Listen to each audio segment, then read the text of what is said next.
जय श्री राम। आज हम पवित्र नगरी अयोध्या के इतिहास के बारे में जानेंगे। अयोध्या भारत के उत्तर प्रदेश राज्य में सरयू नदी के तट पर स्थित एक शहर है। यह भारत के उत्तर प्रदेश के अयोध्या जिले के साथ साथ अयोध्या मंडल का प्रशासनिक मुख्यालय भी है। अयोध्या शहर का प्रशासन अयोध्या नगर निगम द्वारा किया जाता है, जो शहर का शासी नागरिक निकाय है। अयोध्या को ऐतिहासिक रूप से साकेत के नाम से जाना जाता था। प्रारंभिक बौद्ध और जैन विहित ग्रंथों में उल्लेख है कि धार्मिक नेता गौतम बुद्ध और महावीर इस शहर में आए और रहते थे। जैन ग्रंथों में भी इसे 5 तीर्थंकरों ऋषभनाथ, अजितनाथ, अभिनंदननाथ, सुमतिनाथ और अनंतनाथ की जन्मस्थली के रूप में वर्णित किया गया है और इसे पौराणिक भरत चक्रवर्ती के साथ जोड़ा गया है। गुप्त काल के बाद से कई स्रोतों में अयोध्या और साकेत को एक ही शहर के नाम के रूप में उल्लेख किया गया है। अयोध्या का पौराणिक शहर, जिसे वर्तमान अयोध्या के नाम से जाना जाता है, कोसल के हिंदू देवता राम के जन्मस्थान के रूप में जाना जाता है और यह महान महाकाव्य रामायण और इसके कई संस्करणों की स्थापना है। राम के जन्मस्थान के रूप में मान्यता के कारण अयोध्या को हिंदुओं के साथ सबसे महत्वपूर्ण तीर्थ स्थलों में से पहला माना गया है। ऐसा माना जाता है कि राम के कथित जन्म स्थान पर एक मंदिर था, जिसे मुगल सम्राट बाबर या औरंगजेब के आदेश से ध्वस्त कर दिया गया था और उसके स्थान पर एक मस्जिद बनाई गई थी। 1992 में उस स्थान पर विवाद के कारण हिंदू भीड़ द्वारा मस्जिद को ध्वस्त कर दिया गया, जिसका उद्देश्य उस स्थान पर राम के एक भव्य मंदिर का पुनर्निर्माण करना था। सुप्रीम कोर्ट की 5 न्यायाधीशों की पूर्ण पीठ ने अगस्त से अक्टूबर 2019 तक स्वामित्व मामलों की सुनवाई की और फैसला सुनाया कि कर रिकॉर्ड के अनुसार भूमि सरकार की थी और इसे हिंदू मंदिर बनाने के लिए एक ट्रस्ट को सौंपने का आदेश दिया। इसने सरकार को ध्वस्त बाबरी मस्जिद के बदले मस्जिद बनाने के लिए उत्तर प्रदेश सुन्नी सेंट्रल वक्फ बोर्ड को वैकल्पिक 2.0 हेक्टेयर 5 एकड़ जमीन देने का भी आदेश दिया। राम मंदिर का निर्माण अगस्त 2020 में शुरू हुआ। शब्द अयोध्या संस्कृत क्रिया युद्ध, लड़ना, युद्ध छेड़ना का नियमित रूप से बना व्युत्पत्ति है। अयोध्या भविष्य का निष्क्रिय कृदंत है, जिसका अर्थ है लड़ा जाना। आरंभिक AR आत्मक उपसर्ग है, इसलिए संपूर्ण का अर्थ है लड़ा नहीं जाना चाहिए, या अंग्रेजी में अधिक मुहावरेदार रूप से अजेय। यह अर्थ अथर्ववेद द्वारा प्रमाणित है, जो इसका उपयोग देवताओं के अजेय शहर को संदर्भित करने के लिए करता है। 9वीं शताब्दी की जैन कविता आदि पुराण में यह भी कहा गया है कि अयोध्या केवल नाम से नहीं बल्कि दुश्मनों से अजेय होने की योग्यता से अस्तित्व में है। सत्योपाख्यान इस शब्द की थोड़ी अलग तरह से व्याख्या करते हुए कहता है कि इसका अर्थ है वह जिसे पापों से नहीं जीता जा सकता, शत्रुओं के बजाय। साकेता शहर का पुराना नाम है, जो संस्कृत, जैन, बौद्ध, ग्रीक और चीनी स्रोतों में प्रमाणित है। वामन शिवराम आप्टे के अनुसार साकेता शब्द संस्कृत के शब्द सह, साथ और अकेतेन घर या भवन से बना है। आदि पुराण में कहा गया है कि अयोध्या को अपनी शानदार इमारतों के कारण साकेत कहा जाता है, जिनकी भुजाओं के रूप में महत्वपूर्ण बैनर थे। हंस टी बेकर के अनुसार यह शब्द सा और केतु बैनर के साथ जड़ों से लिया जा सकता है। साकेतु नाम का भिन्न नाम विष्णु पुराण में प्रमाणित है। अंग्रेजी में पुराना नाम अवध या ऑर्ड था और 1856 तक यह जिस रियासत की राजधानी थी, उसे आज भी अवध राज्य के नाम से जाना जाता है। उद्धरण वांछित रामायण में अयोध्या को प्राचीन कौशल साम्राज्य की राजधानी बताया गया है, इसलिए इसे कौशल भी कहा जाता था। आदि पुराण में कहा गया है कि अयोध्या अपनी समृद्धि और अच्छे कौशल के कारण सुकौशल के रूप में प्रसिद्ध है। अयुत्या थाईलैंड और योग्यकार्ता इंडोनेशिया शहरों का नाम अयोध्या के नाम पर रखा गया है। प्राचीन भारतीय संस्कृत भाषा के महाकाव्यों जैसे रामायण और महाभारत में अयोध्या नामक एक पौराणिक शहर का उल्लेख है, जो राम सहित कौशल के प्रसिद्ध इक्ष्वाकु राजाओं की राजधानी थी। न तो इन ग्रंथों में न ही वेदों जैसे पहले के संस्कृत ग्रंथों में साकेत नामक शहर का उल्लेख है। गैर धार्मिक, गैर पौराणिक प्राचीन संस्कृत ग्रंथ जैसे पाणिनि की अष्टाध्यायी और उस पर पतंजलि की टिप्पणी साकेत का उल्लेख करते हैं। बाद के बौद्ध ग्रंथ महावस्तु में साकेत को इक्ष्वाकु राजा सुजाता की सीट के रूप में वर्णित किया गया है, जिनके वंशजों ने शाक्य राजधानी कपिलवस्तु की स्थापना की थी।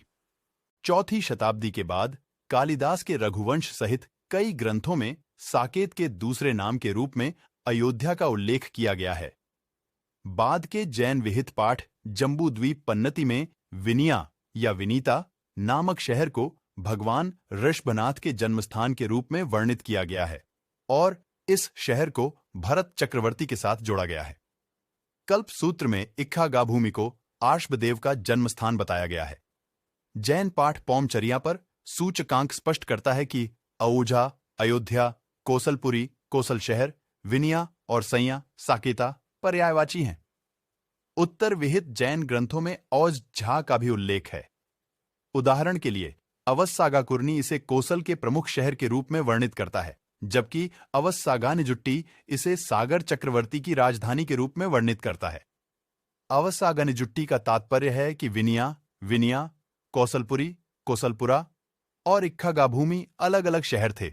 उन्हें क्रमशः अभिनामदान, सुमाई और उसाभा की राजधानियों के रूप में नामित किया गया था। थाना सुत्त पर अभयदेव की टिप्पणी एक अन्य उत्तर विहित पाठ साकेत, अयोध्या और विनीता को एक शहर के रूप में पहचानती है। एक सिद्धांत के अनुसार पौराणिक अयोध्या शहर ऐतिहासिक शहर साकेत और वर्तमान अयोध्या के समान है।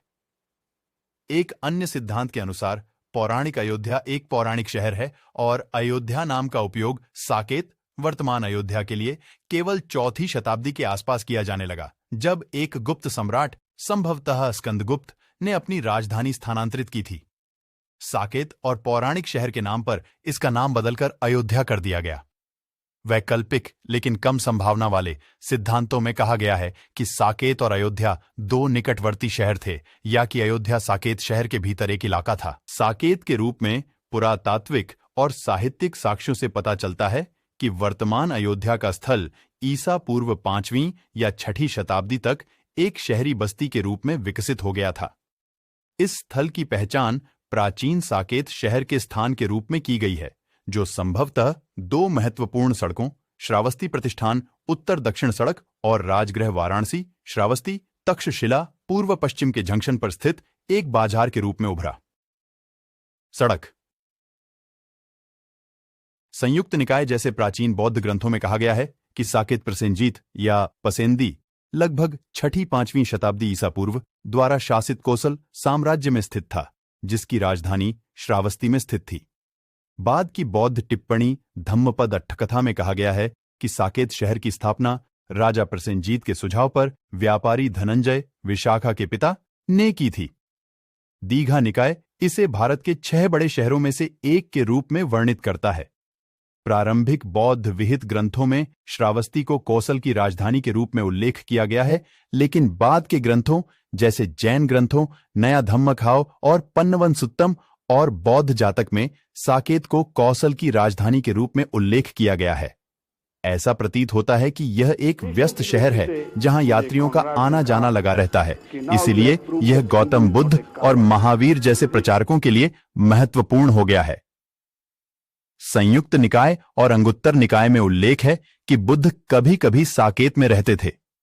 प्रारंभिक जैन विहित ग्रंथों जैसे कि अंतगदा दसाव, अनुत्तरोवैया दसाव और विभागासुया में कहा गया है कि महावीर ने साकेत का दौरा किया था। नया धम्मखाव का कहना है कि पार्श्वनाथ ने भी साकेत का दौरा किया था। जैन ग्रंथ विहित और उत्तर विहित दोनों अयोध्या को विभिन्न तीर्थ स्थलों के स्थान के रूप में वर्णित करते हैं, जैसे कि सांप, यक्ष पसामिया, मुनि सुव्रत स्वामिन और सुरप्पिया के मंदिर। यह स्पष्ट नहीं है कि 5वीं शताब्दी ईसा पूर्व के आसपास मगध सम्राट अजातशत्रु द्वारा कोसल पर विजय प्राप्त करने के बाद साकेत का क्या हुआ। अगली कुछ शताब्दियों तक शहर की स्थिति के बारे में ऐतिहासिक स्रोतों की कमी है। यह संभव है कि शहर माध्यमिक महत्व का एक वाणिज्यिक केंद्र बना रहा, लेकिन मगध के राजनीतिक केंद्र के रूप में विकसित नहीं हुआ, जिसकी राजधानी पाटलिपुत्र में स्थित थी। कई बौद्ध 3री शताब्दी ईसा पूर्व में मौर्य सम्राट अशोक के शासनकाल के दौरान शहर में इमारतों का निर्माण किया गया होगा। ये इमारतें संभवतः अयोध्या में वर्तमान मानव निर्मित टीलों पर स्थित थीं। अयोध्या में खुदाई के परिणाम स्वरूप एक विशाल की खोज हुई है, ईंट की दीवार। पुरातत्वविद बी लाल द्वारा एक किलेबंदी की दीवार के रूप में पहचानी गई। यह दीवार संभवतः 3री शताब्दी ईसा पूर्व की अंतिम तिमाही में बनाई गई थी। ऐसा प्रतीत होता है कि मौर्य साम्राज्य के पतन के बाद साकेत पुष्यमित्र शुंग के शासन में आ गया। धनदेव के 1ली शताब्दी ईसा पूर्व के शिलालेख से पता चलता है कि उन्होंने वहां एक राज्यपाल नियुक्त किया था। युग पुराण में साकेत का उल्लेख एक राज्यपाल के निवास के रूप में किया गया है और इसे यूनानियों, मथुरा और पांचालों की संयुक्त सेना द्वारा हमला किए जाने के रूप में वर्णित किया गया है। पाणिनि पर पतंजलि की टिप्पणी भी साकेत की यूनानी घेराबंदी को संदर्भित करता है। राजाओं ने शासन किया था। वायु पुराण और ब्रह्मांड पुराण में भी कहा गया है कि साकेत में 7 शक्तिशाली राजाओं ने शासन किया था, कोसल की राजधानी। इन राजाओं की ऐतिहासिकता धनदेव सहित देव वंश के राजाओं के सिक्कों की खोज से प्रमाणित होती है, जिनके शिलालेख में उन्हें कौशल के राजा, कोसलाधिपति के रूप में वर्णित किया गया है। कोसल की राजधानी के रूप में साकेत ने संभवतः इस अवधि के दौरान श्रावस्ती को महत्व नहीं दिया। पाटलिपुत्र को तक्षशिला से जोड़ने वाला पूर्व पश्चिम मार्ग, जो पहले साकेत और श्रावस्ती से होकर गुजरता था, इस अवधि के दौरान दक्षिण की ओर स्थानांतरित हो गया प्रतीत होता है, जो अब साकेत, अहिछत्र और कान्यकुब्ज से होकर गुजरता है। ऐसा प्रतीत होता है कि देव राजाओं के बाद साकेत पर दत्त, कुषाण और मित्र राजाओं का शासन रहा, हालांकि उनके शासन का कालानुक्रमिक क्रम अनिश्चित है। बेकर का सिद्धांत है कि 1ली शताब्दी ईसवी के मध्य में दत्तदेव राजाओं के उत्तराधिकारी बने और उनके राज्य को कनिष्क ने कुषाण साम्राज्य में मिला लिया। तिब्बती पाठ एनल्स ऑफ ली कंट्री लगभग 11वीं शताब्दी में उल्लेख है कि राजा विजय कीर्ति का गठबंधन था। खोतान, राजा कणिका, गुजान के राजा और ली के राजा ने भारत पर चढ़ाई की और सोकेड शहर पर कब्जा कर लिया। इस आक्रमण के दौरान विजय कीर्ति ने साकेत से कई बौद्ध अवशेष ले लिए और उन्हें फ्रूनो के स्तूप में रख दिया। यदि कणिका को कनिष्क के रूप में और तथाकथित को साकेत के रूप में पहचाना जाता है, तो ऐसा प्रतीत होता है कि कुषाणों और उनके सहयोगियों के आक्रमण के कारण साकेत में बौद्ध स्थल नष्ट हो गए। फिर भी कुषाण शासन के दौरान साकेत एक समृद्ध शहर बना हुआ प्रतीत होता है। 2री शताब्दी के भूगोलवेत्ता टॉलेमी ने एक महानगर सगेदा या सगोड़ा का उल्लेख किया है, जिसकी पहचान साकेता से की गई है। सबसे पहला शिलालेख जिसमें साकेत को एक स्थान के नाम के रूप में उल्लेखित किया गया है, वह कुषाण काल के अंत का है। यह श्रावस्ती में एक बुद्ध छवि के आसन पर पाया गया था और साकेत के सिंहादेव द्वारा छवि के उपहार को रिकॉर्ड करता है। ऐसा प्रतीत होता है कि कुषाणों से पहले या बाद में साकेत पर राजाओं के एक राजवंश का शासन था, जिनके नाम मित्र में समाप्त होते थे और जिनके सिक्के अयोध्या में पाए गए हैं। वे संभवतः किसी स्थानीय राजवंश के सदस्य रहे होंगे जो मथुरा के मित्र राजवंश से भिन्न था। ये राजा केवल उनके सिक्कों से प्रमाणित होते हैं। संघमित्र, विजयमित्र, सत्यमित्र, देवमित्र और आर्यमित्र, कुमुदा सेना और अजवर्मन के सिक्के भी खोजे गए हैं। गुप्तकाल 4वीं शताब्दी के आसपास यह क्षेत्र गुप्तों के नियंत्रण में आ गया, जिन्होंने ब्राह्मणवाद को पुनर्जीवित किया। वायु पुराण और ब्रह्मांड पुराण प्रमाणित करते हैं कि प्रारंभिक गुप्त राजाओं ने साकेत पर शासन किया था। वर्तमान अयोध्या में कोई गुप्त युग की पुरातात्विक परतें नहीं खोजी गई हैं, हालांकि यहां बड़ी संख्या में गुप्त सिक्के पाए गए हैं। यह संभव है कि गुप्त काल के दौरान शहर में बस्तियां उन क्षेत्रों में स्थित थीं जिनकी अभी तक खुदाई नहीं हुई है। ऐसा प्रतीत होता है कि खोतानी कुषाण आक्रमण के दौरान जिन बौद्ध स्थलों को विनाश का सामना करना पड़ा था, वे वीरान हो गए हैं। 5वीं शताब्दी के चीनी यात्री फैक्सियन का कहना है कि उनके समय के दौरान शाची में बौद्ध इमारतों के खंडहर मौजूद थे। एक सिद्धांत शाची की पहचान साकेत से करता है, हालांकि यह पहचान निर्विवाद नहीं है। यदि शाची वास्तव में साकेत है, तो ऐसा प्रतीत होता है कि 5वीं शताब्दी तक शहर में अब कोई समृद्ध बौद्ध समुदाय या कोई महत्वपूर्ण बौद्ध भवन नहीं था जो अभी भी उपयोग में था। गुप्त काल के दौरान एक महत्वपूर्ण विकास साकेत को इक्ष्वाकु वंश की राजधानी अयोध्या के प्रसिद्ध शहर के रूप में मान्यता देना था।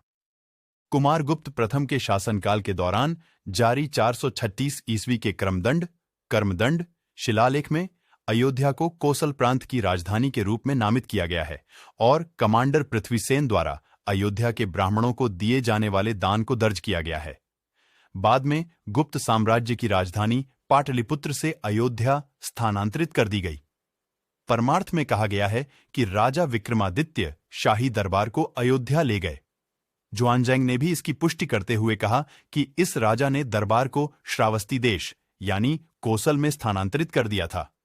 अयोध्या की एक स्थानीय मौखिक परंपरा, जिसे पहली बार 1838 में रॉबर्ट मॉन्टगोमरी मार्टिन द्वारा लिखित रूप में दर्ज किया गया था, में उल्लेख किया गया है कि शहर तब वीरान हो गया था राम के वंशज बृहदबाला की मृत्यु। यह शहर तब तक वीरान रहा जब तक कि उज्जैन के राजा विक्रम इसकी खोज में नहीं आए और इसे फिर से स्थापित नहीं किया। उसने प्राचीन खंडहरों को ढकने वाले जंगलों को काटा, रामगढ़ किला बनवाया और 360 मंदिर बनवाए। विक्रमादित्य कई गुप्त राजाओं की एक उपाधि थी और जिस राजा ने राजधानी को अयोध्या में स्थानांतरित किया उसे स्कंदगुप्त के रूप में पहचाना जाता है। बेकर का मानना है कि अयोध्या की ओर कदम पाटलिपुत्र में गंगा नदी की बाढ़, पश्चिम से हूणों की प्रगति को रोकने की आवश्यकता और स्कंदगुप्त की खुद की तुलना राम से करने की इच्छा, जिनका इक्ष्वाकु वंश पौराणिक अयोध्या से जुड़ा हुआ है, के कारण हुआ होगा। परमरात के वसुबंधु के जीवन के अनुसार विक्रमादित्य विद्वानों के संरक्षक थे और उन्होंने वसुबंधु को सोने के 300,000 टुकड़े दिए थे। पाठ में कहा गया है कि वसुबंधु साकेत शाकीता के मूल निवासी थे और विक्रमादित्य का वर्णन इस प्रकार करते हैं, अयोध्या के राजा एयूजा। इस धन का उपयोग एयूजा अयोध्या के देश में 3 मठों के निर्माण के लिए किया गया था। परमार्थ ने आगे कहा कि बाद के राजा बालादित्य नरसिंहगुप्त के साथ पहचाने गए और उनकी मां वसुबंधु को बड़ी मात्रा में सोना भी प्रदान किया गया और इस धनराशि का उपयोग अयोध्या में एक और बौद्ध मंदिर बनाने के लिए किया गया। इन संरचनाओं को 7वीं शताब्दी के चीनी यात्री जुआनजांग ने देखा होगा, जो अयोध्या में एक स्तूप और एक मठ ओयू केट का वर्णन करता है। एक राजनीतिक केंद्र के रूप में गिरावट 6ठी शताब्दी में जब मिहिरकुल के नेतृत्व में हूणों ने गुप्त साम्राज्य पर आक्रमण किया तो संभवतः अयोध्या को नुकसान उठाना पड़ा। गुप्तों के पतन के बाद इस पर संभवतः मौखरी वंश का शासन रहा होगा, जिनके सिक्के आसपास के क्षेत्रों में पाए गए हैं। यह तबाह नहीं हुआ था, जैसा कि जुआनजैंग ने इसे एक समृद्ध शहर और बौद्ध केंद्र के रूप में वर्णित किया है। हालांकि इसने कान्यकुब्जा कन्नौज के एक महत्वपूर्ण राजनीतिक केंद्र के रूप में अपनी स्थिति खो दी थी। जुआनजांग की यात्रा के समय यह हर्ष के साम्राज्य का एक हिस्सा था और संभवतः एक जागीरदार या प्रशासनिक अधिकारी की सीट थी। जुआनजांग का कहना है कि शहर की परिधि लगभग 0.6 किमी 20 ली मापी गई है। 7वीं शताब्दी के एक अन्य स्रोत काशिकावृत्ति में उल्लेख है कि यह शहर पाटलिपुत्र के समान खाई से घिरा हुआ था। हर्ष के साम्राज्य के पतन के बाद ऐसा प्रतीत होता है कि अयोध्या पर यशोवर्मन और गुर्जर प्रतिहार सहित स्थानीय राजाओं और कन्नौज के शासकों का नियंत्रण था। 650 ईस्वी के दौरान लिखे गए किसी भी जीवित ग्रंथ या शिलालेख में इस शहर का उल्लेख नहीं किया गया है। हालांकि इसकी पहचान 8वीं शताब्दी की कविता गौड़वाहों में वर्णित हरिश्चंद्र के शहर से की जा सकती है। पुरातात्विक साक्ष्य विष्णु, जैन तीर्थंकरों, गणेश, 7 मातृकाओं और एक बौद्ध स्तूप की छवियों सहित से पता चलता है कि इस अवधि के द्वार प्रारंभिक मध्यकाल। इंडोलॉजिस्ट हंस टी बेकर के अनुसार पहली सहस्राब्दी ईस्वी में अयोध्या का एकमात्र धार्मिक महत्व गोप्रतार तीर्थ, जिसे अब गुप्तार घाट कहा जाता है, से संबंधित था, जहां कहा जाता है कि राम और उनके अनुयायी सरयू के पानी में प्रवेश करके स्वर्ग गए थे। 11वीं शताब्दी में गाढ़वाला राजवंश इस क्षेत्र में सत्ता में आया और वैष्णववाद को बढ़ावा दिया। उन्होंने अयोध्या में कई विष्णु मंदिर बनवाए, जिनमें से 5 औरंगजेब के शासनकाल के अंत तक जीवित रहे। हंस बेकर ने निष्कर्ष निकाला कि राम के कथित जन्म स्थान पर गहड़वालों द्वारा निर्मित एक मंदिर रहा होगा। विष्णुहरि शिलालेख देखें। बाद के वर्षों में वैष्णववाद के भीतर राम का पंथ विकसित हुआ, जिसमें राम को विष्णु का सबसे प्रमुख अवतार माना जाने लगा। परिणाम स्वरूप एक तीर्थ स्थल के रूप में अयोध्या का महत्व बढ़ गया। 1236 ई में अयोध्या दिल्ली सल्तनत के अंतर्गत अवध या अवध प्रांत की राजधानी बन गई। मुस्लिम इतिहासकारों का कहना है कि इससे पहले यह क्षेत्र जंगल से थोड़ा अधिक था। तीर्थयात्रा को सहन किया जाता था, लेकिन तीर्थयात्रियों पर कर से यह सुनिश्चित हो जाता था कि मंदिरों को अधिक आय नहीं मिलती थी। मुगल और ब्रिटिश काल। मुगल शासन के तहत अयोध्या में बाबरी मस्जिद का निर्माण किया गया था। यह शहर अवध प्रांत, अंग्रेजों द्वारा इसे अवध के रूप में गलत उच्चारण किया गया था, की राजधानी थी, जिसे अयोध्या नाम का एक प्रकार भी माना जाता है। 1707 में औरंगजेब की मृत्यु के बाद केंद्रीय मुस्लिम शासन कमजोर हो गया और अवध लगभग स्वतंत्र हो गया, जिसकी राजधानी अयोध्या थी। हालांकि शासक तेजी से स्थानीय हिंदू अमीरों पर निर्भर हो गए और मंदिरों और तीर्थ स्थलों पर नियंत्रण शिथिल कर दिया गया। आगरा और अवध का संयुक्त प्रांत अयोध्या 1903 का नक्शा दिखा रहा है। 1850 के दशक में हिंदुओं के एक समूह ने बाबरी मस्जिद पर इस आधार पर हमला किया कि यह हिंदू देवता राम के जन्मस्थान पर बनाई गई थी। आगे के विवादों को रोकने के लिए ब्रिटिश प्रशासकों ने मस्जिद परिसर को हिंदुओं और मुसलमानों के बीच विभाजित कर दिया। 1856 में ब्रिटिश शासकों ने अयोध्या पर कब्जा कर लिया था। अवध के शासक शिया थे और सुन्नी समूहों ने पहले ही पूर्व सरकार के अनुदार रवैये का विरोध किया था। अंग्रेजों ने हस्तक्षेप किया और सुन्नी प्रतिरोध को कुचल दिया। 1857 में अंग्रेजों ने अवध पर कब्जा कर लिया और बाद में इसे आगरा और अवध के संयुक्त प्रांत में पुनर्गठित किया। ये भी देखें, अयोध्या विवाद 1984 में विश्व हिंदू परिषद पार्टी द्वारा बाबरी मस्जिद स्थल को राम मंदिर के लिए पुनः प्राप्त करने के लिए एक आंदोलन शुरू किया गया था। 1992 में एक दक्षिणपंथी हिंदू राष्ट्रवादी रैली दंगे में बदल गई, जिसके कारण बाबरी मस्जिद का विध्वंस हुआ। राम जन्मभूमि पर रामलला शिशु राम के लिए एक अस्थायी मंदिर का निर्माण किया गया था। भारत सरकार के आदेशों के तहत 200 गज के भीतर किसी को भी साइट के पास जाने की अनुमति नहीं थी और गेट को बाहर से बंद कर दिया गया था। हालांकि हिंदू तीर्थयात्री पूजा करने के लिए बगल के दरवाजे से प्रवेश करने लगे।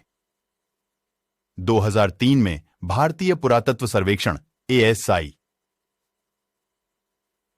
ने यह निर्धारित करने के लिए मस्जिद स्थल पर खुदाई की कि क्या यह किसी मंदिर के खंडहरों के ऊपर बनाया गया था। खुदाई में खुले स्तंभों के आधार से संकेत मिलता है कि मस्जिद के नीचे एक मंदिर अस्तित्व में था। हिंदुओं के अलावा बौद्ध और जैन प्रतिनिधियों ने दावा किया कि खुदाई स्थल पर उनके मंदिर मौजूद थे। 5 जुलाई 2005 को 5 आतंकवादियों ने अयोध्या में अस्थायी रामलला मंदिर स्थल पर हमला किया। सुरक्षा बलों के साथ आगामी गोलीबारी में सभी 5 लोग मारे गए और घेराबंदी की दीवार को तोड़ने का प्रयास करते समय हुए बम विस्फोट में एक नागरिक की मौत हो गई। 30 सितंबर 2010 को इलाहाबाद उच्च न्यायालय की लखनऊ पीठ ने फैसला सुनाया कि विवादित भूमि का 1/3 हिस्सा उत्तर प्रदेश सुन्नी सेंट्रल वक्फ बोर्ड को, 1/3 निर्मोही अखाड़े को और 1/3 हिंदू पक्ष को दिया जाना चाहिए। रामलल्ला शिशु राम का मंदिर। अदालत ने आगे फैसला सुनाया कि अंतिम डिक्री में वह क्षेत्र जहां राम की मूर्तियां मौजूद हैं, हिंदुओं को दे दिया जाएगा, जबकि शेष भूमि को 3 पक्षों के बीच मेट्स और सीमा द्वारा समान रूप से विभाजित किया जाएगा। भारतीय पुरातत्व सर्वेक्षण द्वारा उपलब्ध कराए गए सबूतों के साथ फैसले में यह माना गया कि बाबरी मस्जिद का निर्माण हिंदू मंदिर, जो कि राम का जन्मस्थान है, को ध्वस्त करने के बाद किया गया था और मस्जिद का निर्माण इस्लाम के सिद्धांतों के अनुसार नहीं किया गया था। मामले पर सुप्रीम कोर्ट के अंतिम फैसले ने विवादित भूमि को राम मंदिर के निर्माण के लिए हिंदुओं के पक्ष में फैसला सुनाया और मस्जिद के निर्माण के लिए मुस्लिम समुदाय को जमीन का एक वैकल्पिक टुकड़ा देने का आदेश दिया। 9 नवंबर 2019 को भारत के सर्वोच्च न्यायालय की 5 न्यायाधीशों की पीठ द्वारा सुनाए गए फैसले में मंदिर के निर्माण के लिए ट्रस्ट बनाने के लिए जमीन सरकार को सौंप दी गई थी। अदालत ने सरकार को निर्देश दिया कि उत्तर प्रदेश सुन्नी सेंट्रल वक्फ बोर्ड को मस्जिद बनाने के लिए अयोध्या में 2.0 हेक्टेयर 5 एकड़ का भूखंड भी आवंटित किया जाए। कुछ दक्षिण कोरियाई लोगों ने अपनी प्राचीन सैमगुंगन्यूसा कथा में वर्णित अयुता की पहचान अयोध्या से की है। इस किंवदंती के अनुसार प्राचीन कोरियाई राजकुमारी हेओ ह्वांग ओक अयुता से आई थीं। 2000 के दशक में अयोध्या और दक्षिण कोरिया की स्थानीय सरकार ने इस संबंध को स्वीकार किया और राजकुमारी की एक मूर्ति स्थापित करने के लिए एक समारोह आयोजित किया। राम मंदिर मुख्य लेख। राम मंदिर 5 अगस्त 2020 को भारत के प्रधानमंत्री नरेंद्र मोदी ने भगवान राम की जन्मभूमि माने जाने वाले स्थान पर एक नए मंदिर की औपचारिक आधारशिला रखी। फैजाबाद गोरखपुर राजमार्ग के बगल में 200 हेक्टेयर 500 एकड़ साइट पर एक नई टाउनशिप नव्या अयोध्या बनाने की योजना है, जिसमें लग्जरी होटल और अपार्टमेंट कॉम्प्लेक्स होंगे। राम मंदिर